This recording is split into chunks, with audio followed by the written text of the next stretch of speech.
अस्सलामुअलैकुम। Drama serial मेरी जिंदगी है तू अब एक बहुत ही इंटरेस्टिंग मोड़ पर पहुंच चुका है, जहां आयरा ना तो कामयार को छोड़ना चाहती है और ना ही उसके साथ सुकून से रह पा रही है। दूसरी तरफ कामयार का भी यही हाल है। वो आयरा के बिना रह नहीं सकता, लेकिन उसके साथ गुजरे हुए तल्ख लम्हात उसे अंदर से तोड़ रहे हैं।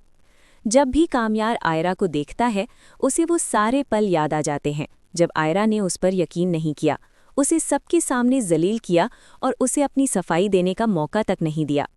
इसी तनाव के बीच कामयार की दादी बीमार हो जाती हैं और आयरा हॉस्पिटल जाकर उनकी देखभाल करती है। वहीं हॉस्पिटल में कामयार की दादी आयरा के वालिद से बात करने की कोशिश करती हैं, लेकिन वो गुस्से में आकर बहुत सख्त लहजे में कहते हैं कि नाफरमान औलाद को उसी तरह नज़रअंदाज करना चाहिए जैसे जिस्म के ज़ख्म को किया जाता है। अपने बारे में ये बातें सुनकर आयरा टूट जाती है और रोती हुई वहां से चली जाती है।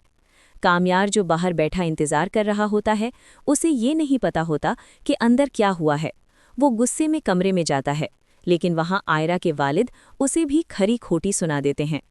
आयरा की वालिदा अपने शौहर को समझाने की कोशिश करती हैं कि बेटी को माफ़ कर दें, लेकिन वो किसी भी सूरत में मानने को तैयार नहीं होते। आयरा इस पूरी सिचुएशन से बहुत तंग आ जाती है और हर हाल में कामयार को मनाना चाहती है, लेकिन कामयार उसकी एक नहीं सुनता।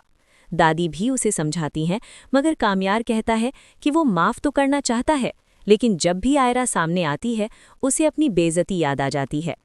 आखिरकार आयरा कामयार से कहती है कि अगर वो उसके साथ नहीं रहना चाहता तो साफ फैसला सुना दे, ताकि वो अपनी ज़िंदगी का फैसला खुद कर सके। वो ये भी कहती है कि उसे उस गलती की सज़ा मिल रही है जो उसने की ही नहीं, क्योंकि कामयार की रेपुटेशन पहले से ही खराब थी, तो वो किस पर यकीन करती। दूसरी तरफ फारिया अब भी अपनी हरकतों से बाज नहीं आती और किसी न किसी तरह कामयार के करीब आने की कोशिश करती रहती है, कभी डिनर के बहाने तो कभी और तरीकों से। अब देखना यह है कि कामयार क्या फैसला लेता है। क्या वो आयरा को हमेशा के लिए छोड़ देगा या फिर अपने गुस्से के बावजूद उसे अपने पास रखेगा? आपकी क्या राय है, हमें कमेंट सेक्शन में ज़रूर बताइएगा। वीडियो पसंद आए तो लाइक करें और चैनल को सब्सक्राइब करना बिल्कुल ना भूलें।